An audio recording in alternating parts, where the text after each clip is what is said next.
नमस्कार, आप देख रहे हैं प्रदेश का नंबर 1 और सबसे भरोसेमंद news channel India news Haryana. मैं हूं आपके साथ गीतांजलि। फरीदाबाद मेट्रो में आपका स्वागत। आपको दिखाते हैं स्मार्ट सिटी फरीदाबाद की हर तमाम और बड़ी खास खबरें।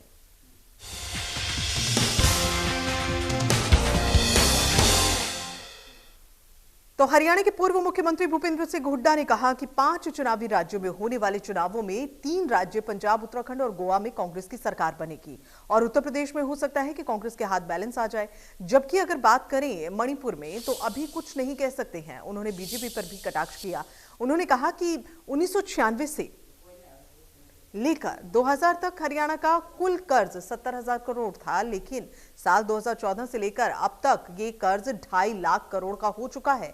उन्होंने बीजेपी पर सीधा हमला बोला और कहा कि 2014 में हरियाणा का हर व्यक्ति आय और निवेश में भारत में नंबर 1 था, लेकिन आज बेरोजगारी में नंबर 1 है। प्रदेश में विकास कार्य नहीं हो रहे, लगातार अपराध भी बढ़ रहे हैं। नौकरियों में 75% आरक्षण के मामले पर उन्होंने कहा कि इससे किसी का भी भला नहीं होने वाला। वहीं डेरा सच्चा सौदा के गुरमीत राम रहीम के फरलों पर उन्होंने कहा कि ये सबका कानूनी अधिकार है।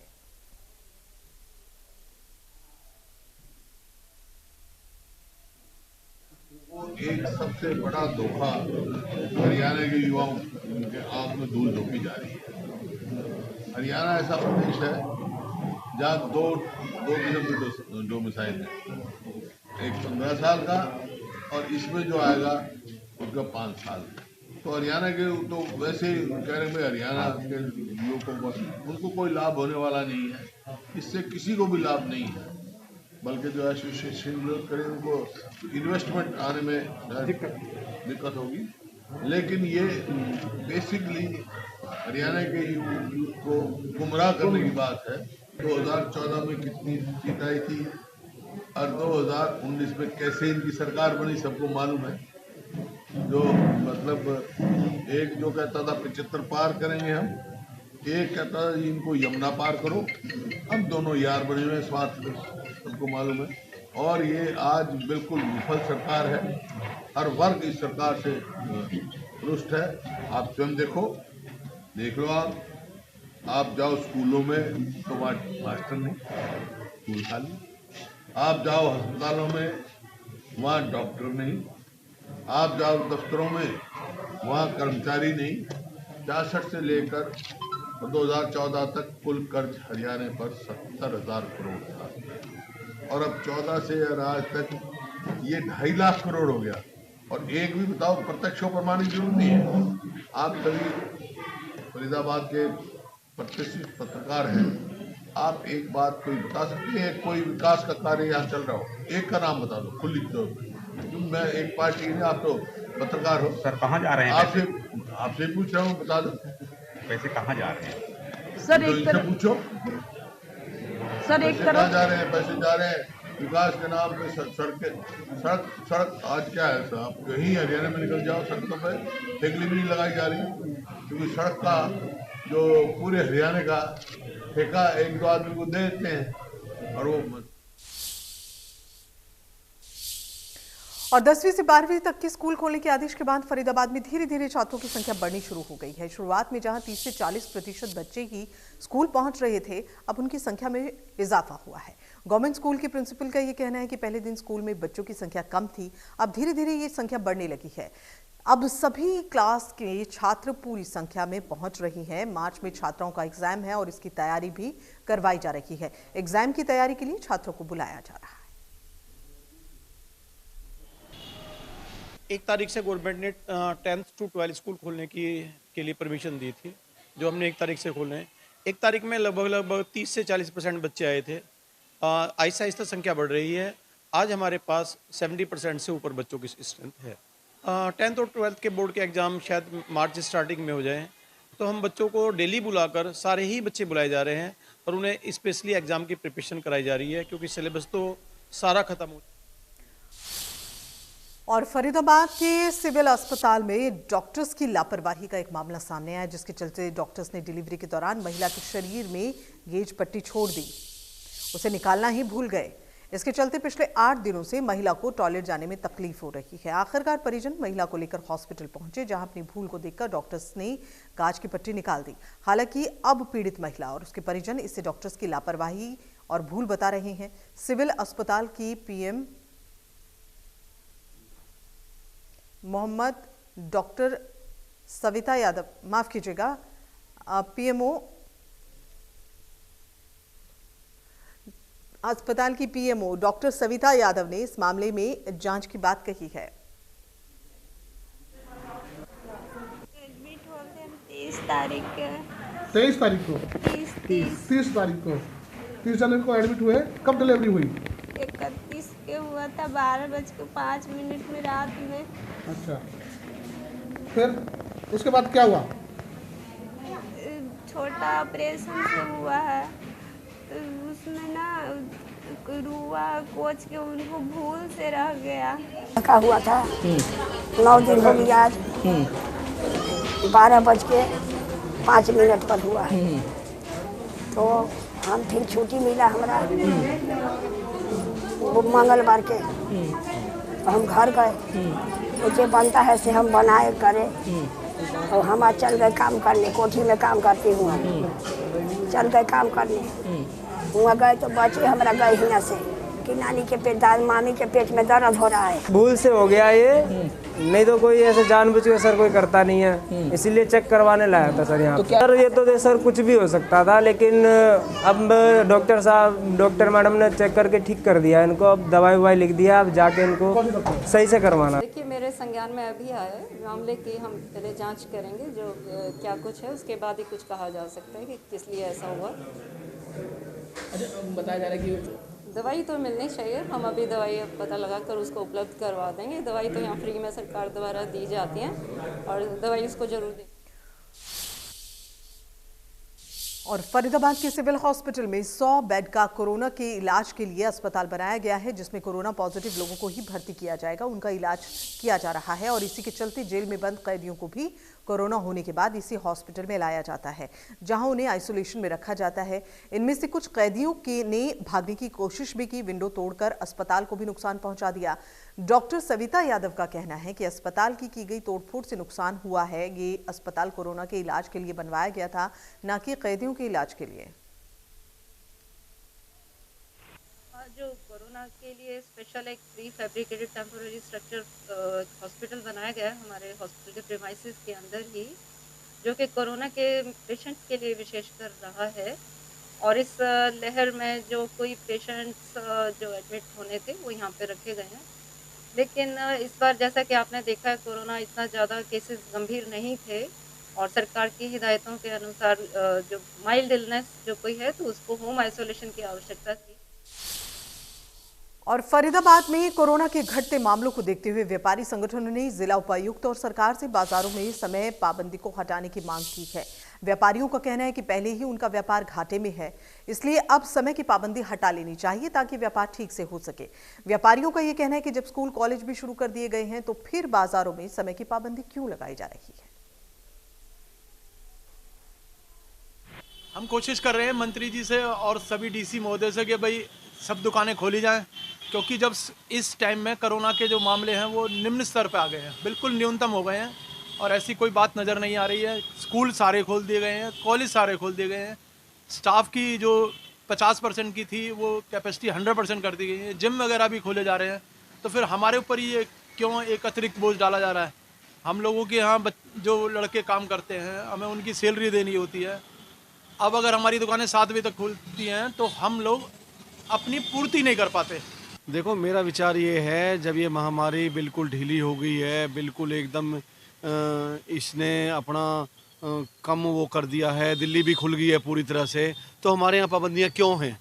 क्यों एक व्यापारियों को दबाया जा रहा है? व्यापार को क्यों 7 बजे पुलिस वाले आ जाते हैं? क्यों इतना प्रेशर बनाया जा रहा है?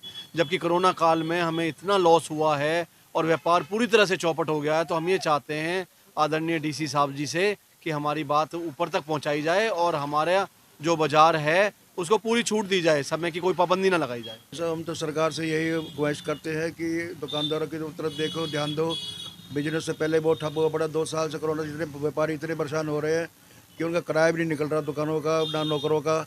अब इतनी सरकार को बहुत ही हम तो रिक्वेस्ट करते हैं कि दुकानों का टाइम बढ़ाया जाए। स्कूल भी खुल गए, सब चीज़ खुल गए, तो व्यापारियों के साथ ही अन्याय क्यों हो रहा है? और इसके लिए व्यापारियों में काफी रोष भी है।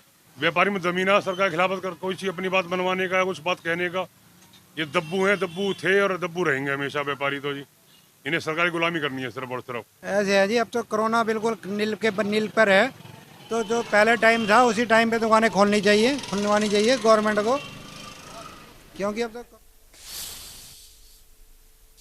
और NHAI विभाग द्वारा नेशनल हाईवे की जमीन पर अवैध कंस्ट्रक्शन पर तोड़फोड़ कार्रवाई करते हुए कई दुकानों को तोड़ा गया और वहीं कुछ अवैध मकानों में फैमिली रहने के चलते उन्हें 2 दिन का वक्त दिया गया। इसके बाद शुक्रवार को पूरी तोड़फोड़ की कार्रवाई की जाएगी और मौके पर पहुंचे मैनेजर विकास ने ये बताया कि काफी समय से हाईवे की जमीन पर अवैध कब्जा करके मकान बनाए जा रहे हैं, अब हटाने के लिए कार्रवाई की जा रही है।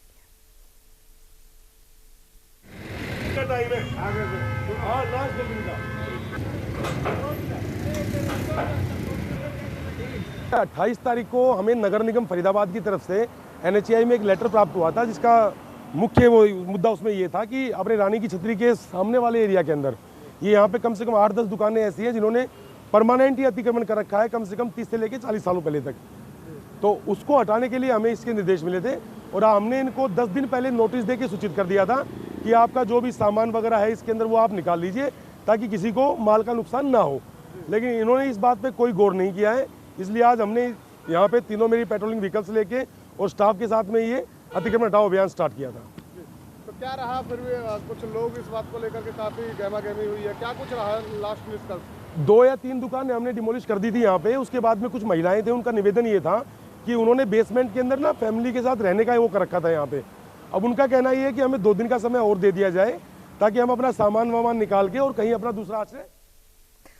तो नेशनल हाईवे की जमीन जहां पर अवैध रूप से कंस्ट्रक्शन किया हुआ है, हालांकि वहां पहुंचे अधिकारियों का कहना है कि कुछ दिन पहले ही बाकायदा ये नोटिस दे दिया गया था कि जो भी अवैध कंस्ट्रक्शन यहां से है, जिन्होंने भी किया है वो हटा लें अपना ये कंस्ट्रक्शन, लेकिन उसके बावजूद किसी ने इस और ध्यान नहीं दिया है। नेशनल हाईवे की जमीन है, अवैध कंस्ट्रक्शन वहां पर हुआ है, अब ऐसे में कार्रवाई बनती है और कार्रवाई करने के लिए अधिकारी पहुंचे भी हैं। हालांकि इससे जिन लोगों ने कंस्ट्रक्शन किया है अवैध, वो इस पर ऑब्जेक्शन भी कर रहे हैं, उन्हें समझाया भी जा रहा है और उन्हें बताया जा रहा है बाकायदा कि आपने हाईवे की जमीन पर ये अवैध कंस्ट्रक्शन किया है, इसलिए आपको यहाँ से हटना होगा। बाकायदा इसके लिए एक नोटिस भी दिया गया था। और वहीं फरीदाबाद में अवैध बस मालिकों पर विभाग द्वारा लगातार कार्रवाई किए जाने के बावजूद भी धड़ल्ले से अवैध चल रही है। कई बार विभाग द्वारा अवैध बसों के मोटे चालान काटे गए हैं, बावजूद इसके अवैध बस चालक अपनी मनमानी से बाज नहीं आ रहे। इसी कड़ी में मंगलवार को RTA विभाग ने बल्लभगढ़ बस स्टैंड के पास परिवहन मंत्री मूलचंद शर्मा ने भी अवैध बसों को लेकर सख्त निर्देश दिए हैं।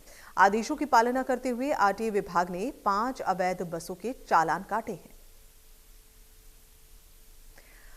तो अवैध रूप से बसें चलाई जा रही हैं, जिसके बाद ये कार्रवाई की गई है। और कार्रवाई करते हुए ये तस्वीरें आप जरा देखिए, जिन बस मालिकों की ये बसेस रोड पर चल रही हैं, उन्हें उनके चालान काटे गए हैं और ये चालान की जो राशि है वो काफ़ी ज़्यादा बताई जा रही है। इसका मकसद सिर्फ इस तरह के जो बसें चल रही हैं उनको रोकना है। कार्रवाई के बाद ये जो अवैध काम शुरू हुआ, इसको रोक लगाने की कोशिश जो है वो की गई है।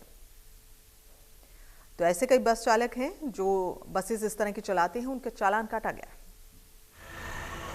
इंस्पेक्टर साहब, आज RTA विभाग सख्त नजर आ रहा है और लगातार 4 बसों के चालान काटे गए हैं, किस तरीके से? जो भी गाड़ियां यहां से या फरीदाबाद मेरी जुडिक्शन के अंदर से बगैर परमिशन के, बगैर किसी अथॉरिटी के अगर सवारियों को लेकर जा रहे हैं तो वो इलीगल काम कर रहे हैं और ऐसी गाड़ियों के खिलाफ सख्त कार्रवाई की जा रही है और उनको जो भी गाड़ी सामने आती है या फिर अपने सोर्सेज से पता चलता है उनका चालान करते हैं। रेगुलर किया जाता है, लेकिन क्योंकि एक ही जगह पर रह करके नहीं कर सकते, बाकी दूसरी गाड़ियों के भी या दूसरी जो ओवरलोड व्हीकल हैं उनके भी चालान करने होते हैं। तो इसलिए जब भी ये लगता है कि हाँ यहाँ पर आज गाड़ियाँ खड़ी हैं, उसके हिसाब से हम चालान करते हैं। आज 5 गाड़ियों का चालान हम कर चुके हैं, 5 बसेस का, और शायद 1.5-2 लाख के आसपास का चालान किया। समय पर ये अभियान चलता रहेगा लगातार। और राष्ट्रीय राजमार्ग पर संत सूरदास मेट्रो स्टेशन की सर्विस रोड बंद होने से लोगों को काफी लंबे जाम से जूझना पड़ रहा है। तस्वीरों में दिखाई दे रहा है कि सर्विस रोड बल्लभगढ़ के सीही संत सूरदास मेट्रो स्टेशन के सर्विस रोड का है। जब से यहां मेट्रो स्टेशन बनाया गया तब से इस सर्विस रोड को खोला नहीं गया, जिसकी वजह से मेन रोड पर जैम की वजह से लोग रोजाना परेशान होते हैं।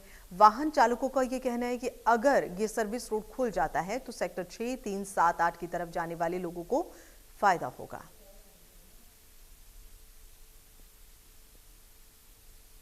हमारी बाइक चुनने का खतरा होता है, कई बार हमें ट्रैफिक क्रॉस करके घूम के इधर उधर आना पड़ता है, बाइक चोरी होने का वो होता है। दिक्कत जाम लगा था, बहुत 1 किलोमीटर तक लंबा जाम लगा था, आधा किलोमीटर लंबा जाम लगा था।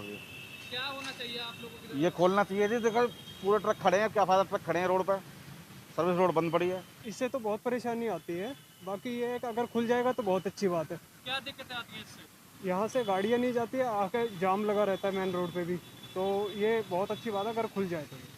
दिक्कतें बहुत है जी, मेरे को नेक्स्ट कंपनी इसमें टाटा इसमें जाना है और यहाँ बंद भी है और शाम को बड़ी दिक्कत होती है हमें। ये बंद है, इसका मतलब क्या बनाने का?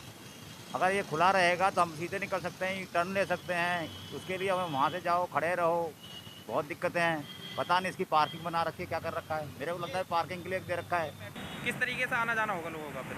जहाँ से जाने वाले घूम के बल्लभगढ़ से आएंगे, इधर से घूम के YMC से आएंगे। तो इस कट को प्रॉपर तरीके से बंद कर दिया जाएगा? बिल्कुल बंद हो गया, तो नेशनल हाईवे उसमें है, आपको हमारा बस की बात तो है नहीं। तो लगभग अब तक इससे कितने एक्सीडेंट हो चुके हैं जब से रोड बंद किया और अब तक? रोड बंद करने के बाद में मोस्टली जो यहाँ चौक पर एक्सीडेंट होते थे वो एक भी नहीं हुआ। वैसे तो हो ही जाता है एक्सीडेंट, कोई तो हो ही जाता है। और इसी के साथ बुलेटिन में फिलहाल इतना ही, दीजिए इजाजत, नमस्कार।